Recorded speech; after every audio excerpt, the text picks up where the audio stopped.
சரி, இன்றைக்கு ஆண்டவர் எனக்கு என்ன வார்த்தை சொல்லுகிறார் அப்படின்னா, நீதிமொழிகள் 24ஆம் அதிகாரம் 10வது வசனம், ஆபத்து காலத்திலே நீ சோர்ந்து போவாயானால் உன் பலன் குறுகினது.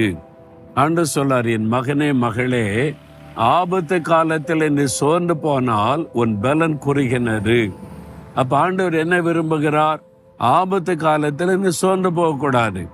ஐயா, நான் சோர்ந்து போன நிலைமையில தான் இருக்கிறேன், என் ஆபத்தான சூழ்நிலை, எங்க குடும்பத்துக்குள்ள காரணமில்லாத பிரச்சனை எழும்பி ஆபத்து காணப்படுகிறது, வேலைக்கு ஆபத்து, பிசினஸுக்கு ஆபத்து, ஊழியத்துக்கு ஆபத்து, என் பிள்ளைகளுக்கு ஆபத்து, ஏதோ ஒரு ஆபத்தான சூழ்நிலை. அப்ப இந்த ஆபத்தான காலத்துல மன சோர்வு உண்டாகும். ஐயோ, நான் என்ன செய்யறது, எப்படி செய்யறது, ஏன் எனக்கு இப்படியெல்லாம் நடக்குது அப்படின்னு சோர்வு உண்டாகும்ல. ஆண்டவர் சொல்றாரு, நீ சோர்ந்து போக கூடாது.